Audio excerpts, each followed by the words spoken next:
Doctor Asif साहब बनहाल के हैं, कांग्रेस में थे कई सालों से। पहले तो ओरिजिनल इनके वालिद साहब नेशनल कॉन्फ्रेंस में थे, लेकिन मैंने ही इनके भाई को ज्वाइन कराया था कुछ साल पहले, और तब से कांग्रेस थी। कांग्रेस की पूरी सिस्टम को वहाँ चलाते थे, इलेक्शन लड़वाते थे, असेंबली का भी, पार्लियामेंट का। तो आज ये अपने सैकड़ों साथी तो यहाँ आए, वैसे तो हज़ारों साथियों के साथ मेरी पार्टी ज्वाइन की। आसिफ साहब का, इनके सभी साथियों का बहुत बहुत वेलकम करता हूँ, खुश आमदीद करता हूँ। आज़ाद साहब, आज जम्मू में दिल्ली में ज्वाइन किया वापस, वो एक सेटबैक है या नॉर्मल? कोई सेटबैक, क्योंकि तीनों लोगों की कोई कॉन्शियस नहीं है।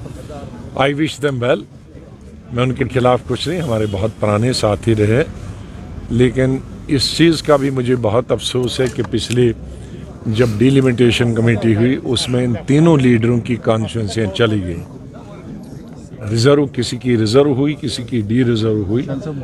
तो मैंने उनको पद दिए थे इसलिए कि पुराने साथी थे, इलेक्शन तो लड़ नहीं सकते हैं, तो कम से कम इज्जत मान दें। लेकिन उनको वो हजम नहीं हुआ, तो ठीक है, शायद जहां वो गए हैं उनको उनके पद ही खाली मालूम है, ये मालूम नहीं है कि इनकी तीनों की कॉन्स्टिट्यूंसी चली गई है। आज़ाद साहब, उन्होंने बताया कि आज़ाद साहब ने ज्वाइनिंग के वक्त यहाँ पर हमें सब्ज बाग दिखाए थे, उसके हवाले से बताइए सर। अभी तो इलेक्शन हुए नहीं, सब्ज बाग तो यही थे आने के वक्त उन्होंने बताया जब इलेक्शन होंगे ना। आज़ाद साहब, आप इसको कैसे देखते हैं? रजौरी को क्रिमिनल एंगल दिया जा रहा है? नहीं, देखो, मिलिटेंटों की हमेशा कोशिश रही है, ये आज नहीं है। आज से 25 साल पहले भी जहाँ मैसेकर होते थे, कभी सिख का मैसेकर यहाँ वादी में हुआ था, कभी कश्मीर में कश्मीरी पंडितों का मैसेकर हुआ था। मैं ये नहीं कहता कि खाली कश्मीरी पंडित और सिख मारे गए, हिंदू मारे गए, मुसलमान भी हज़ारों की तादाद में कई गुना मारे गए। लेकिन मुसलमानों का कोई न कोई बहाना करते थे। लेकिन अब इक्का दुक्का जो मुलाजिम यहाँ कश्मीरी पंडित था उसको मारते थे।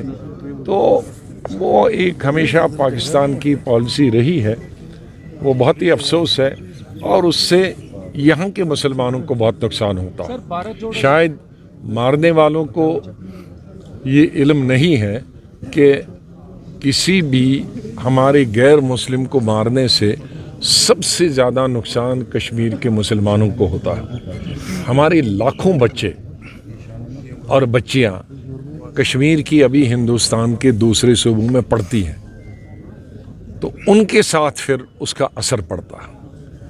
तो मैं समझता हूं कि कश्मीरी अवाम भी इस बात को नहीं समझते, क्योंकि मैं दिल्ली में रहता था तो मुझे शिकायतें आती थी कहीं बेंगलोर से, कहीं यूपी से, कोई दूसरे, कि देखो वहाँ वारदात हुई है हिंदू भाइयों के साथ, तो यहाँ अभी हमें डर लगता है, खौफ लगता है।